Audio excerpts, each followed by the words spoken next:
여야 대통령 후보가 결정되면서 한인 사회에서도 대선에 대한 관심이 높아지고 있습니다. 한인들은 온라인을 통한 선거운동만 가능한데 SNS 선거운동도 선거법에 똑같이 적용되는 만큼 주의가 필요합니다. 연말 쇼핑 시즌을 앞두고 택배 절도가 기승을 부리고 있습니다. 최근 페덱스 택배 기사로 위장해 대범이 물건을 훔치는 사건도 발생해 더 각별한 주의가 요구됩니다. 팬데믹 장기화로 학교 풍경도 많이 달라졌습니다.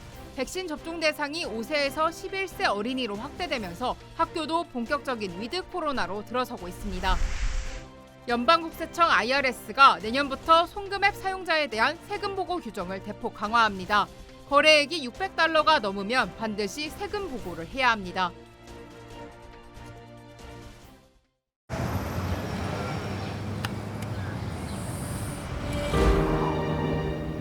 아직 쓰여지지 않은 스토리. 그 스토리를 완성하기 위해서는 새로운 아이디어를 찾아 움직여야 합니다. 우리의 움직임, 그것은 차세대 전동화 차량을 만드는 것입니다. 당신의 새로운 영감을 찾아서.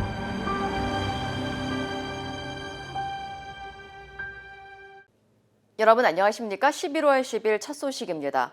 한국의 여야 대통령 후보가 결정되면서 내년 대선에 대한 한인들의 관심도 점점 뜨거워지고 있습니다. 일부 한인들은 SNS를 통해 자신의 정치 생각을 드러내거나 선거운동을 펼치기도 하는데요. SNS 선거운동 역시 선거법의 기준과 똑같이 적용되는 만큼 법에 저촉되지 않도록 주의가 필요하다는 지적입니다. 여준호 기자의 보도입니다. 한국 선거법에 따르면 해외에 거주하는 재외 국민들이 선거운동에 참여하기 위해선 인터넷 홈페이지나 이메일, 문자 메시지 등 정보통신망을 이용한 선거운동만 가능합니다. 이에 따라 일부 한인들은 유튜브나 트위터 등 SNS를 통해 선거운동을 펼치는 경우가 많은데 특정 단체 명의로 선거운동을 진행하거나 특정 후보에 대한 기부 활동 등을 펼칠 경우 모두 불법으로 간주됩니다. SNS를 통해 개인적으로 정치 성향을 밝히거나 특정 후보를 지지하는 등의 발언은 자유롭게 가능하지만 특정 후보나 후보 가족들의 확인되지 않은 루머나 비방하는 글을 올리는 행위 역시 불법입니다.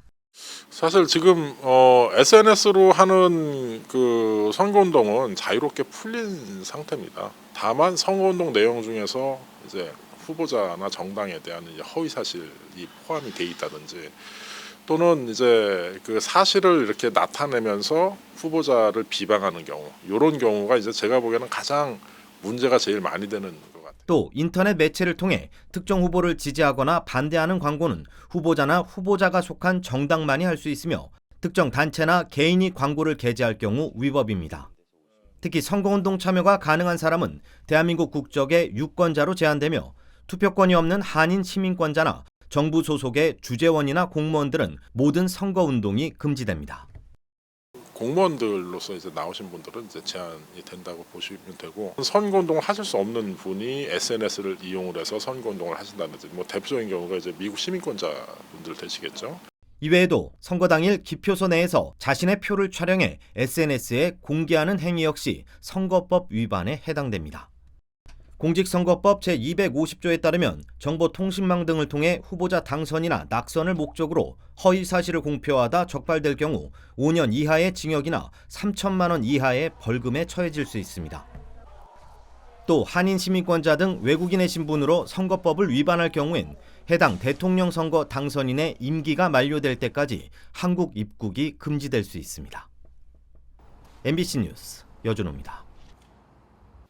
미국의 소비자 물가가 31년 만에 최대 상승폭을 기록했습니다. 코로나로 위축됐던 소비가 회복되면서 물가가 계속 오르고 있는 건데 특히 기름값이 크게 올라 바이든 행정부에 부담으로 작용하고 있습니다.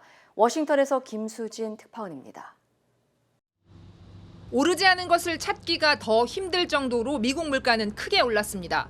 특히 휘발유 값의 상승세는 무서울 정도입니다. 전국 평균 휘발유 가격이 1갤런, 약 3.8리터당 3.4달러로 7년 만에 최고치를 기록했습니다. 갤런당 4달러의 휘발유 가격은 미국인들에게 심리적 마지노선으로 여겨지는데 주요 도시의 고급 휘발유 가격은 이미 4달러를 넘었습니다. 겨울철 코로나 재유행 우려로 산유국들이 공급량을 늘리는 것을 주저하고 있고 추수감사절 연휴 등 겨울 여행 수요가 계속돼 미국 기름값은 더 오를 가능성이 많습니다. OPEC does not want to ramp up production too much in case there is a sudden economic downturn because COVID could still come back this winter. 겨울철 난방비가 크게 오를 거란 우려도 커지고 있고 자동차 가격 등 다른 소비자 물가도 일제히 뛰고 있습니다. 공급망 병목 현상까지 겹쳐 물가 상승 압박은 당분간 이어질 것으로 보입니다. 실제로 미국 노동부가 오늘 내놓은 10월 소비자 물가 지수는 작년보다 6.2% 급등해 31년 만에 최대 상승폭을 기록했습니다. 바이든 미국 대통령은 곧바로 성명을 내고 인플레이션이 미국인의 재정 형편을 해친다며 물가 상승 추세를 뒤집는 것이 최우선 사안이라 강조했습니다. 미국에서 휘발유 가격은 정권의 지지율을 위협하는 이슈입니다. 안 그래도 지지율이 하락해 고전하고 있는 바이든 대통령은 물가 상승이라는 또 다른 도전에 직면했습니다. 워싱턴에서 MBC 뉴스 김수진입니다. 페덱스 직원으로 위장해 주택가를 자유롭게 돌아다니며 소포를 훔쳐온 여성이 붙잡혔습니다. 택배 기사처럼 보이면 의심하지 않을 거라는 점을 노린 겁니다. 블랙 프라이데이부터 연말까지 택배의 물량이 넘쳐나는 시기를 앞두고 있어 각별한 주의가 요구됩니다. 홍지은 기자의 보도입니다. 페덱스 유니폼에 검은 마스크를 쓴 여성. 일반 택배 기사처럼 보이지만 움직임이 수상합니다. 여성은 집 앞에 있는 소포를 들고 여성의 뒤를 따르던 차에 올라탑니다. 페덱스 직원으로 위장해 절도 행각을 벌여온 겁니다. Oh my God, that's crazy. Yeah, maybe she should get a job. That's my message to her. 경찰은 절도 혐의로 로라 워스터를 기소할 예정입니다. 여성이 훔친 소포는 수백 달러에 달합니다. 워스터는 자신의 모습이 감시 카메라에 찍혔다는 것을 알자 대기하고 있던 차로 돌아가 겉옷과 마스크를 바꿔 착용하고 다시 소포들을 훔쳤습니다. 경찰들도 순찰을 돌면서 용의자와 자주 마주친 것으로 알려졌습니다. They think it's easy money. How do they know what's in that package? It could be somebody's heart medicine or something. They don't know. You know, the people they need that. 페덱스 측은 워스터가 자사에서 근무한 기록은 발견되지 않았다고 전했습니다. 페덱스 택배 기사들은 본인 사진이 부착된 신분증 배지를 항상 소지하고 있고 고객의 요청이 있을 때만 배송물을 수거한다고 설명했습니다. 경찰은 추수감사절과 블랙 프라이데이 등 연말 쇼핑 시즌을 앞두고 미 전역의 소포 절도 범죄가 급증하고 있다며 주민들에게 각별한 주의를 당부했습니다. MBC 뉴스 홍지은입니다. 캘리포니아주를 포함한 20개 주에서 코로나19 일일 확진자가 다시 증가했습니다. 연방정부의 데이터에 따르면 지난 2주 동안 캘리포니아와 뉴욕, 애리조나 등 20개 주에서 일일 확진자가 최소 10% 이상 증가한 것으로 나타났습니다. 워싱턴 포스트는 어제 기준 지난 일주일 동안 벌몬트주의 일일 확진자 수는 62% 급증했고 네바다주는 28% 증가한 것으로 집계됐다고 전했습니다. 이외에도 일주일 동안 하루 평균 감염자 수가 20% 이상 급증한 주는 뉴멕시코와 로드아일랜드, 네브라스카, 펜실베니아, 일리노이주로 조사됐습니다. 최근 미국의 코로나19 하루 평균 감염자는 10만 명당 22명으로 일주일 전보다 3% 감소하면서 안정세를 보이고 있지만 보건당국자들은 추운 날씨와 연말 휴가철을 앞두고 재확산될 가능성이 있다고 우려했습니다. 교내 마스크 착용과 학생들 간의 간격 유지, 이제는 익숙한 학교 풍경이 됐습니다. 최근 5세에서 11세 어린이에 대한 백신 접종까지 시작되면서 학교들도 슬슬 단계적 일상 회복, 이른바 위드 코로나 체계로 전환하는 모습입니다. 김재은 기자의 보도입니다. 글렌델 지역의 한 초등학교. 책상마다 칸막이가 설치돼 있고 곳곳엔 소독용 물티슈가 비치돼 있습니다. 학생들은 마스크를 꼼꼼히 쓰고 체육 수업을 받으며 쉬는 시간에도 서로 간격을 유지하며 최대한 접촉을 피합니다. 1년 전 낯설기만 했던 풍경이지만 팬데믹이 장기화하면서 학생들도 어느덧 달라진 교육 환경에 적응한 모습입니다. 집단 감염 발생 시 신속한 역학조사를 위해 급식 좌석 배치 조정도 철저히 이루어집니다. 학생들은 지정된 좌석에 모두 한 방향으로 앉아야 합니다. their lunch seats are assigned. So if we happen to have a positive case, we are able to quarantine the fewest number of students because we know exactly who sat next to whom. 팬데믹 이후 1년 8개월 만에 단계적 일상 회복, 이른바 위드 코로나가 본격 시행에 들어간 겁니다. Yeah, I'm getting used to it. It's really different because now you had to wear a mask and then you gotta like separate from, our friends and. 특히 최근 본격화된 5에서 11세에 대한 백신 접종은 위드 코로나의 기대감을 높이고 있습니다. 현재 미국에선 백신을 맞은 이 연령대 어린이는 일주일 만에 90만 명에 근접했습니다. 이외에도 현재 70만 명이 접종을 예약한 상황입니다. 그동안 감염 우려로 자녀들의 대면 수업을 꺼리던 학부모들도 안도의 한숨을 내쉬고 있습니다. What did you feel? It felt hurt and then it just kind of stopped in 1 second. Even knowing that, kids are so often safe and, they get less severe disease, I think that has always been like the scary sort of nagging thing is having them not be protected in the way that everybody else is. So I'm super relieved about it. 팬데믹으로 학교의 방역이 익숙해진 일상. 단계적 일상생활에 맞춰 학교들도 앞으로 더욱 활기를 띨 것으로 보입니다. MBC 뉴스 김재윤입니다. 미국에서 코로나19 백신을 맞은 5세에서 11세 어린이가 일주일 만에 90만 명에 달하는 것으로 나타났습니다. 백악관은 어린이를 대상으로 한 백신 접종이 시작된 지 일주일 만에 90만 명의 어린이가 화이자 백신을 맞은 것으로 추산된다며 매우 좋은 출발이라고 평가했습니다. 백악관은 5세에서 11세 아이들에게 백신을 접종하기 위해 그동안 소아과 병원과 약국, 아동병원, 학교 등과 긴밀히 협력하며 가능한 모든 채널을 동원해 백신 접종을 권고하고 있습니다. 지난 8일 하비어 베세라 연방보건복지부 장관과 미겔 카르돈다 교육부 장관은 교육감과 초등학교 교장들에게 학부모들에게 올바른 백신 정보를 접할 수 있도록 최선을 다해달라는 편지를 보내기도 했습니다. 캘리포니아주에서는 11만여 명의 어린이들이 백신 접종을 맞은 것으로 조사됐습니다. 어린이 백신은 전국적으로 2만여 곳의 병원이나 약국에서 5세에서 11세 어린이에게 화이자 백신을 맞히고 있습니다.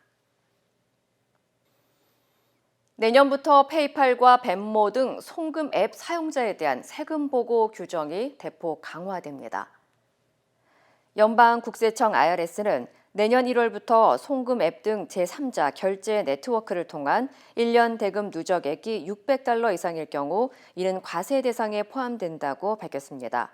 따라서 물건이나 서비스를 제공하는 대가로 받는 결제액이 연간 $600가 넘으면 과세 소득으로 간주돼 반드시 IRS에 세금 보고를 해야 한다는 겁니다. 다만 송금 앱을 통한 소액 결제 보고 대상에서 상품과 서비스 거래 대금만이 해당되며 개인 간의 선물이나 기부 등은 신고 대상에서 제외됩니다. 한편 IRS가 제안하는 새로운 세금 보고 강화 정책에 따르면 아마존이나 인터넷 쇼핑몰 등을 통해 $2만 미만으로 매출을 올리는 개인도 앞으로 세금 보고 의무가 생기게 됩니다. 남가주 수도관리국이 가뭄 비상사태를 선포했습니다. 남가주 메트로폴리탄 수자원국 MWD는 주 전역이 극심한 가뭄 상태에 놓여 있다며 LA를 비롯한 각 지역 상수도 공급 업체에게 캘리포니아주가 공급하는 수자원 사용을 즉각 금지하고 대대적인 절수 조치를 마련할 것을 촉구했습니다. LA 수도전력국 측은 현재 우리가 직면하고 있는 가뭄은 심각한 수준이라며 모든 주민들에게 물 절약을 생활화할 것을 당부했고 공급 상황을 면밀히 검토해 추가 절수 조치를 시행할 수 있다고 전했습니다. MWD는 LA 수도전력국을 포함해 1,900만 명에게 물을 제공하는 6개 카운티 지역 26개 상수도 기관에 대한 수자원 공급을 관리하고 있습니다. 앞서 지난달 개빈 뉴섬 캘리포니아 주지사는 가뭄 사태가 심각해지자 LA와 오렌지, 리버사이드 등 9개 카운티에 추가로 가뭄 비상사태를 선언했습니다. 처방 약으로 위조된 불법 마약이 기승을 부리면서 심각한 사회 문제가 되고 있습니다. 이로 인한 사망 사고도 크게 늘었습니다. 여준호 기자입니다. 최근 마약성 진통제가 함유된 가짜 처방약이 기승을 부리면서 당국이 주의를 당부했습니다. 시카고 트리뷴에 따르면 최근 몰핀보다 약효가 100배가 강한 펜타닐과 메스암페타민 등을 함유한 위조 마약성 진통제가 소셜미디어 등을 통해 빠르게 확산하고 있는 것으로 알려졌습니다.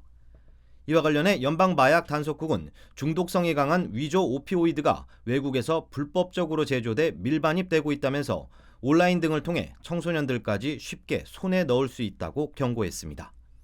특히 마약단속국에 따르면 이 같은 위조 알약 압류량이 지난 2019년 이후 430% 급증한 것으로 나타났는데 이 가운데 상당수가 치사량에 가까운 펜타닐을 함유하고 있었던 것으로 드러났습니다.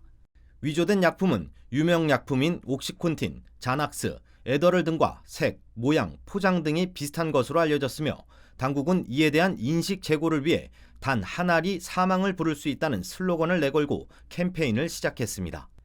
이에 대해 전문가들은 전문 의료기관에서 처방전을 받아 승인된 약국에서 약을 구입해야 한다고 조언했습니다. 앞서 연방마약단속국은 처방약으로 위장한 불법 마약으로 인해 최근 약물 과다 복용에 의한 사망사고가 전례 없는 수준으로 높아졌다면서 6년 만에 처음으로 공공안전경보를 내렸습니다. MBC 뉴스 여준호입니다. 팬데믹 이후 무료로 운영되고 있는 LA 메트로버스가 내년부터 다시 유료로 전환될 예정입니다. LA 메트로 측은 2년 가까이 무료 운행 중인 메트로버스를 내년 1월 10일부터 다시 유료로 전환할 예정이라고 전했습니다. 다만 요금제가 다시 부활하더라도 내년 7월까지는 기존 요금의 반값만 적용하는 프로모션을 진행한다고 덧붙였습니다. 저소득층을 위한 운임 서비스 라이프 이용자들은 내년 3월까지 무료로 이용이 가능하고 이후 운임 패스를 구매해야 합니다. 뉴욕 지하철에서는 범죄 사건이 끊이지 않고 있습니다. 뉴욕 경찰국에 따르면 지난 1일 오후 10시 30분쯤 125가와 렉싱턴 애비뉴 지하철역 엘리베이터에서 한 남성이 30대 여성을 수차례 폭행한 뒤 현금 $50를 훔쳐 달아나는 폭행 절도 사건이 발생했습니다. 공개된 CCTV에는 후드를 쓴 남성이 여성의 얼굴을 주먹으로 여러 번 가격한 뒤 쓰러진 여성을 엘리베이터 밖으로 끌고 나가는 장면이 포착됐습니다.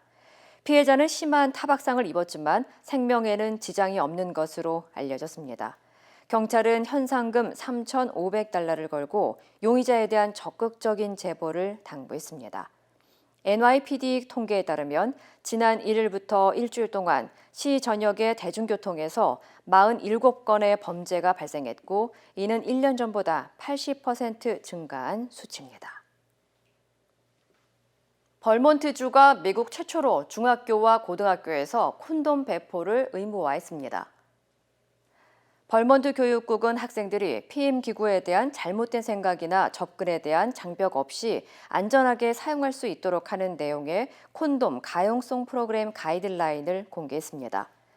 교육당국은 데이터를 분석한 결과 이 프로그램은 성적으로 활발한 청소년의 콘돔 사용을 늘림으로써 의료 비용을 절감하고 성병이나 계획되지 않은 임신의 위험을 줄이는 것으로 나타났다고 밝혔습니다.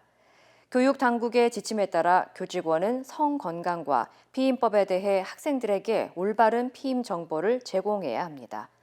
벌몬트 주법에 따르면 미성년자는 부모의 허락 없이 성건강 의료 서비스에 접근할 수 있고 콘돔을 구입할 수 있습니다. 지난 2019년 벌몬트 청소년 위험행동 조사에 따르면 여학생과 남학생 40%가 성경험을 했으며 이 가운데 절반이 콘돔을 사용했다고 답했습니다. 미국과 중국이 기후변화 대응에 앞장서기 위한 공동선언을 깜짝 발표했습니다. 한편 유엔 기후총회에서 각국이 발표한 기후 목표에 대해선 비판의 목소리가 나오고 있습니다. 조재영 기자입니다. 전 세계에서 온실가스를 가장 많이 배출하는 두 나라, 미국과 중국이 기후변화 대응을 강화하기로 했습니다. 지구 온도 상승폭을 1.5도로 제한한다는 목표를 위해선 전 세계 탄소의 40%를 배출하는 두 나라가 협력해야 한다는 겁니다. The United States and China have no shortage of differences, but on climate, cooperation is the only way to get this job done. 실전화 중국 기후특사도 기후변화는 인류가 직면한 공통의 도전이라면서 메탄 감축과 관련한 계획을 세우고 산림 파괴와 관련해 미국과 함께 대응하겠다고 밝혔습니다. 불과 지난주 조 바이든 미국 대통령은 시진핑 중국 국가주석의 회의 불참을 놓고 기후위기를 외면하고 있다고 비판했습니다. 정치와 경제 문제로 으르렁거리던 두 나라가 모처럼 협력을 약속하자 안토니오 구테우스 유엔 사무총장도 올바른 방향이라며 환영의 뜻을 밝혔습니다. 한편 유엔 기후변화협약 당사국 총회 의장국인 영국이 내년 온실가스 감축 목표를 올리자는 내용의 성명 초안을 참가국들에 제안했습니다. 각국이 내년 말까지 파리 협정에 맞게 2030년 국가 온실가스 감축 목표를 강화하고 2023년 기후 정상회의를 열자는 내용입니다. 이번 총회에서 각 나라들이 내놓은 2030년 기후 목표를 실행하면 지구온도 상승폭이 2.4도에 이를 것이란 전망이 나옵니다. 하지만 지구기온 평균 상승을 2도보다 상당히 낮게 유지하자는 파리 협정에 크게 못 미치는 수준이어서 이 때문에 기후위기의 시급성이 반영되지 않았다는 비판이 제기되고 있습니다. MBC 뉴스 조재영입니다. 넷플릭스의 한국 드라마 오징어 게임이 유튜브 동영상 조회수 기준으로 미국 HBO의 최고 히트작인 왕자의 게임을 넘어섰습니다. 연예 전문 매체 버라이어티는 동영상 콘텐츠 데이터 분석 업체 보빌이 공개한 자료를 통해 오징어 게임과 관련한 각종 동영상이 총 170억 뷰를 돌파했다고 밝혔습니다. 이는 왕자의 게임이 10년에 걸쳐 이룬 유튜브 조회수 169억 뷰를 뛰어넘은 것입니다. 또 오징어 게임의 콘텐츠에 달린 좋아요나 댓글 달기 등의 횟수는 5억 3천여 건에 달해 2억 3천여 건에 머문 왕자의 게임을 2배 이상 앞지른 것으로 집계됐습니다. 미국은 내부 고발자에게 엄청난 포상금을 주는데 한국은 다릅니다. 내부 고발자에 대한 포상도 처우도 미국과는 비교가 안 될 정도입니다. 윤상문 기자입니다. 2년 전 국세청은 롯데칠성음료의 무자료 거래에 대해 대대적인 세무조사에 착수했습니다. 조사 결과 무자료 거래가 대거 드러났고 세금 298억 원을 추징했습니다. 이 세무조사는 롯데칠성 직원의 제보에서 시작됐습니다. 하지만 이 직원은 포상금을 한 푼도 받지 못했습니다. 국세청은 제보한 자료는 이미 다 알고 있던 업계 동향에 불과하다고 깎아내렸습니다. 자료를 하나하나 확인하는데 상당한 시간과 노력이 들었다는 이유도 됐습니다. 한마디로 자기들이 다 했다는 뜻입니다. 자신들의 노력이 전혀 없이 그냥 숟가락만 얹겠다는 건데 사실 제보하는 사람이 최대한 노력해서 제보한 것을 그렇게 폄하할 수 있는지. 국세청이 지난 5년 동안 제보로 추징한 세금은 6조 6천억 원. 하지만 제보자에게 포상금으로 준 돈은 667억 원, 1%에 불과합니다. 반면 미국 국세청은 지난해 추징 세금의 18%를 제보자 포상금으로 줬습니다. 매년 국정감사에서 지적되지만 바뀌는 건 없습니다. 그 이제 포상금 부분도 저희가 이제 좀 제도도 좀 개선하고 2011년 내부 고발자 보호와 보상을 규정한 공익신고자 보호법이 만들어졌습니다. 하지만 탈세, 횡령, 배임 같은 기업의 범죄 고발은 다 빠졌습니다. 기업 비리를 고발해도 신분 보장, 형사책임 감면, 포상금은 다 포기해야 한다는 뜻입니다. 지난해 국회는 기업 비리 고발도 공익신고로 인정하자는 법 개정안을 논의했지만 국세청과 법무부가 반대해 무산됐습니다. 현대자동차 엔진 결함을 내부 고발한 김광호 씨. 미국에서는 280억 원을 받았지만 똑같은 제보로 우리나라 국민권익위가 준 포상금은 2억 원입니다. MBC 뉴스 윤상문입니다.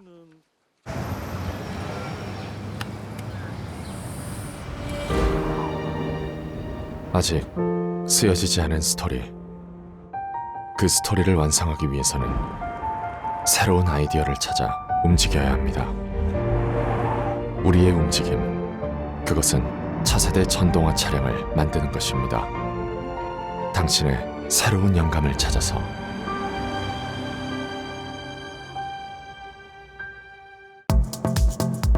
세상 세상의 모든 콜라겐과 비교하셔도 자신 있습니다. 라이필 더마 콜라겐 TV 홈쇼핑의 모든 콜라겐 제품 중에 가장 작은 사이즈의 173달톤. 피부세포와 동일 구조이기 때문에 단 4주 만에 확 달라진 결과를 확인할 수 있습니다. 라이필과 함께 하시면 예뻐지실 수 있습니다.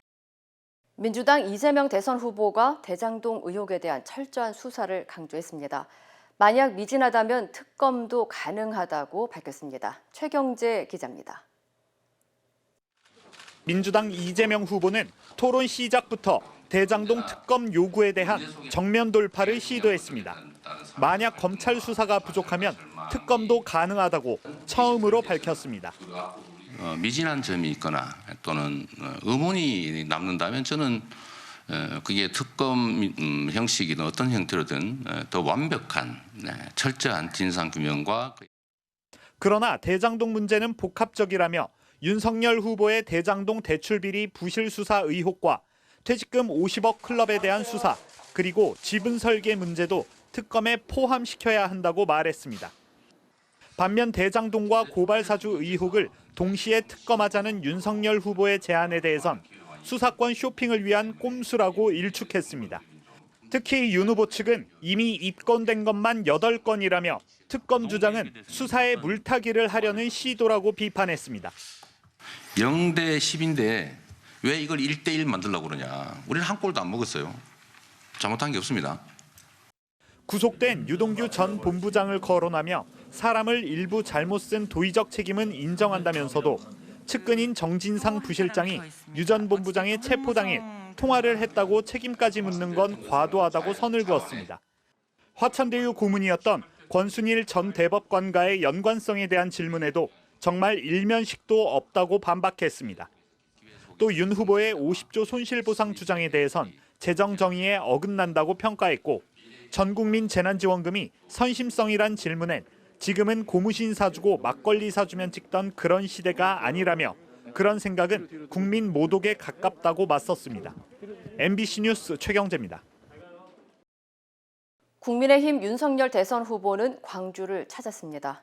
5.18 단체들의 반발에 묘지 참배는 하지 못한 채 전두환 옹호 발언과 개 사과 논란에 대해 사과했습니다. 신수아 기자입니다. 전두환 옹호 발언과 개 사과 사진에 대해 사과하겠다며 광주 5.18 민주묘지를 찾은 국민의힘 윤석열 후보는 경찰 수백 명의 경호를 받으며 묘지 안으로 들어섰습니다. 윤 후보는 방명록에 민주화 인권의 5월 정신 반드시 세우겠다고 적은 뒤 참배를 위해 추모탑으로 이동하려 했지만 거기까지였습니다. 자, 나오세요.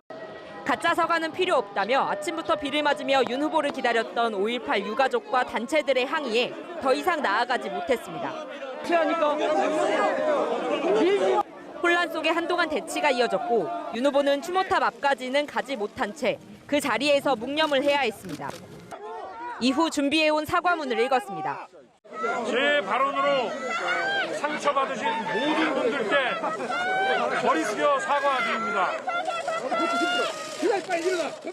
윤 후보는 광주 시민들의 희생을 똑똑히 기억하고 있다며 대통령이 되면 국민 통합과 호남의 발전을 반드시 이뤄내겠다고 목소리를 높였습니다.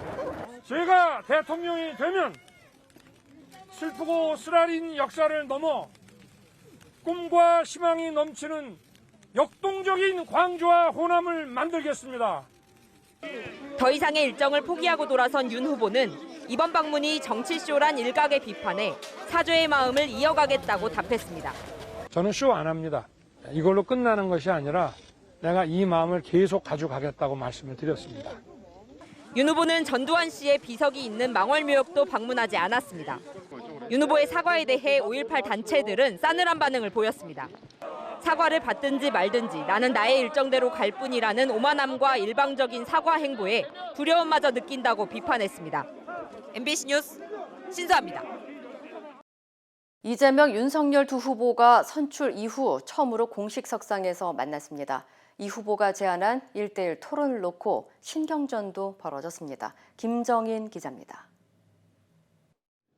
이재명, 윤석열 후보가 처음 만난 건 한 언론사 주최 포럼이었습니다. 반갑습니다.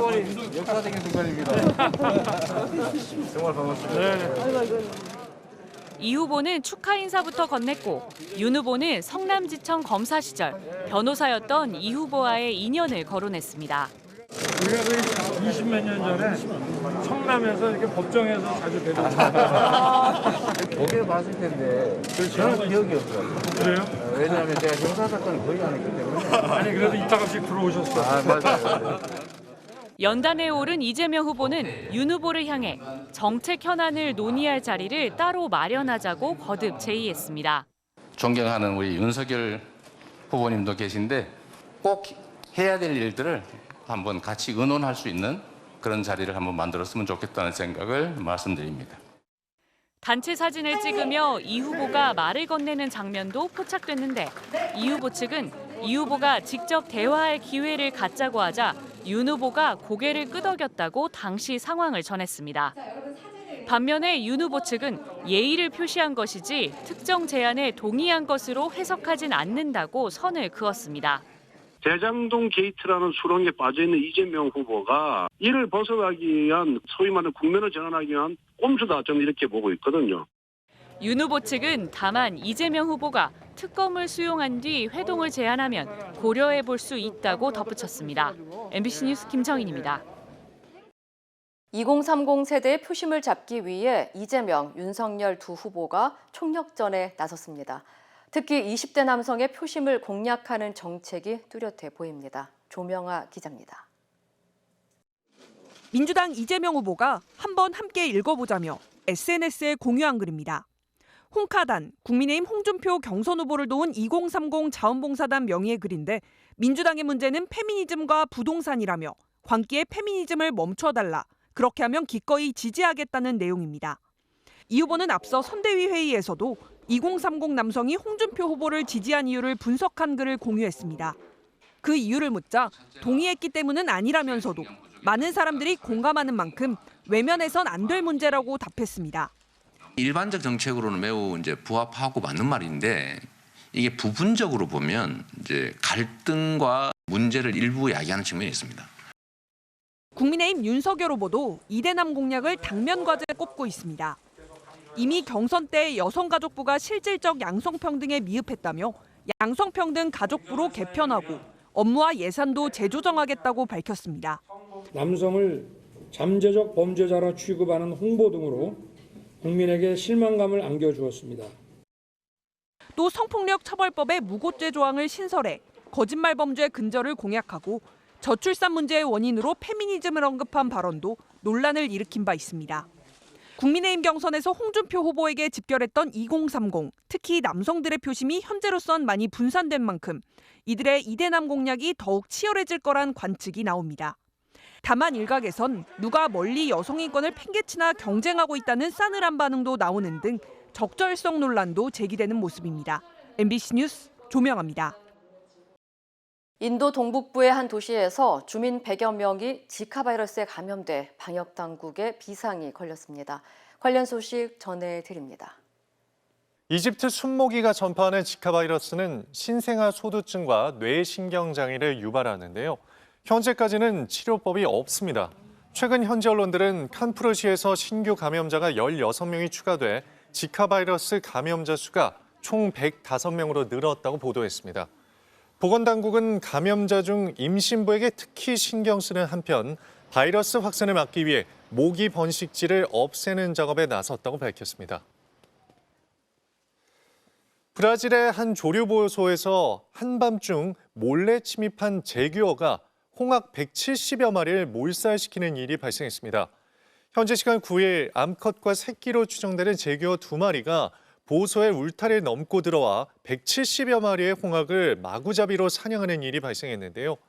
공원 측은 홍학 개체 수를 늘리기 위해 수년간 기울인 노력이 물거품됐다며 사태 수습을 위해 3일간 공원 출입을 통제한다고 밝혔습니다. 대만을 향한 중국의 무력 압박이 연일 계속되는 가운데 대만 사이버보안부의 관계자가 중국으로부터 하루에 약 500만 건에 달하는 사이버 공격을 받고 있다고 밝혔습니다. AP통신은 대만 사이버보안부 처장의 말을 인용해 현재 대만 측은 사이버 공격 중 상당수를 중국의 소행으로 의심하고 있다고 전했습니다. 2016년 취임한 창의원 총통이 대만의 독립성을 주장한 이후 중국발 사이버 공격이 급격히 늘었다는 겁니다. 실제로 작년에는 중국 해커들이 대만 정부기관 10곳 이상을 해킹하고 6천 개의 이메일 계정을 통해 정보 수집을 시도한 사실이 드러났습니다. 페루의 한 가정집에서 강아지인 줄 알고 키웠던 동물이 알고 보니 야생 여우였던 것으로 밝혀졌습니다. 약 6개월 전 가족들은 시베리안 허스키종의 강아지라는 밀매업자 설명을 믿고 룬룬을 구입했는데요. 그러던 중 최근 집을 나간 룬룬이 이웃들이 기르는 닭과 오리 등을 잡아먹으며 마을을 휘젓고 다니자 동물보호당국이 나서 생포를 했고 그제서야 개가 아니라 여우라는 것을 알게 됐다고 합니다. 생포된 룬룬은 다시 야생으로 돌아갈 예정이라고 합니다. 이 시각 세계였습니다.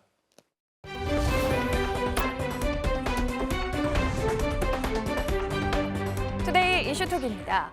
영국에서 여우 사냥 대회 후 말을 학대하는 장면이 포착된 논란입니다. 첫 번째 키워드는 말 안 듣는 말의 발길질의 딱입니다. 기수가 말을 차에 태우려고 애를 먹고 있습니다. 그때 뒤에서 나타난 여성 기수. 화가 난 듯 거칠게 고삐를 잡더니 말에게 발길질을 하며 따귀를 퍼붓습니다. 지난 6일 영국의 한 사냥 반대 운동단체가 SNS에 올린 영상인데요.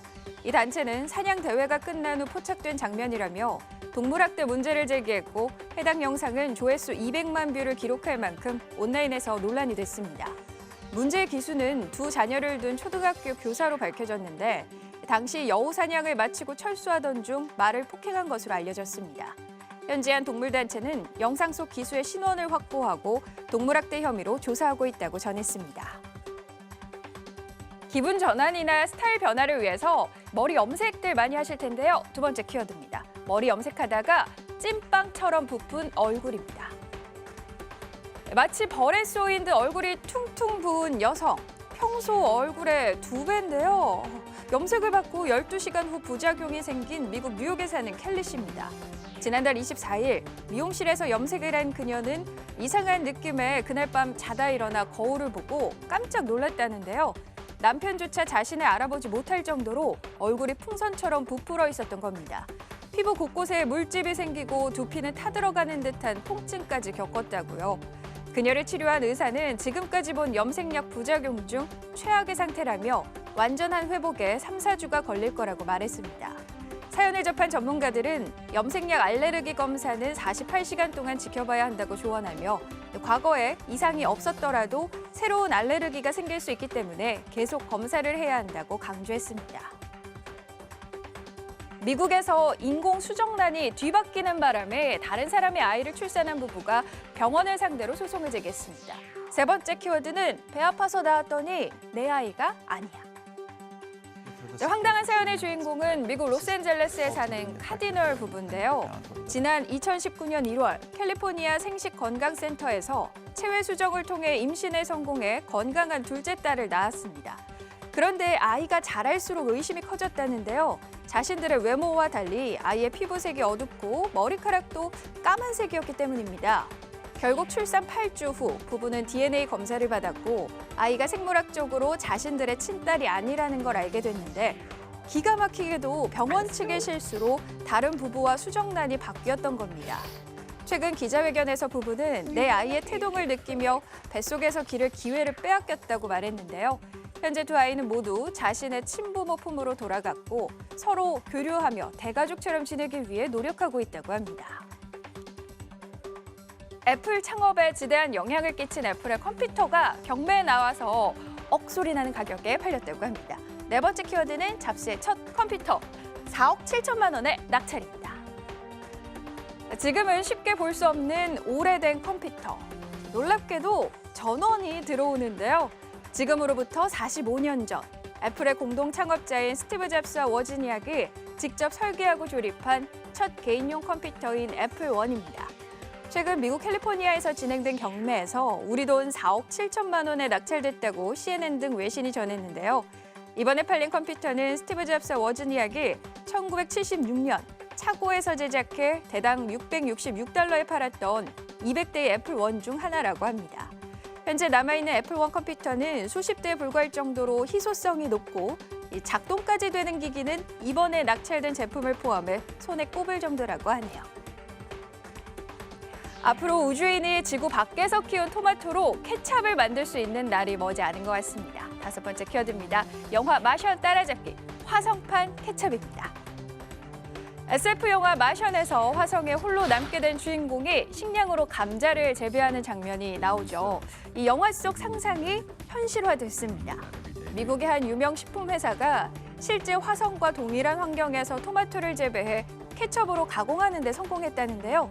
2년간 이 실험을 진행한 플로리다대 연구팀은 14명의 우주생물학자를 동원해 화성의 척박한 조건에서도 토마토가 자랄 수 있도록 다양한 농업 기술을 적용했다고 합니다.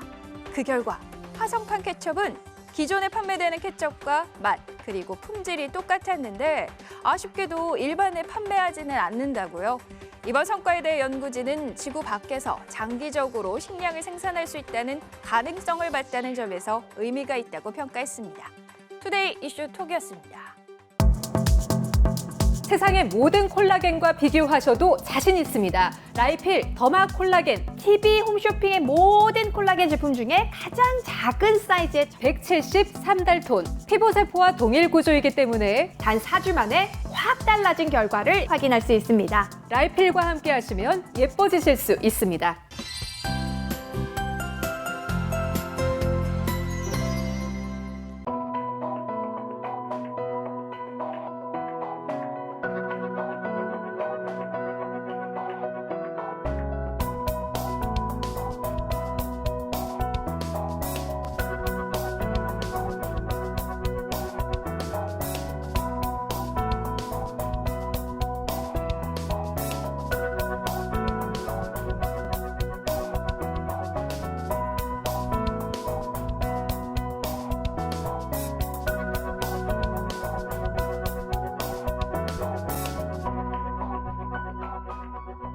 이상으로 11월 10일 수요일 뉴스를 마칩니다. 시청해주신 여러분 고맙습니다.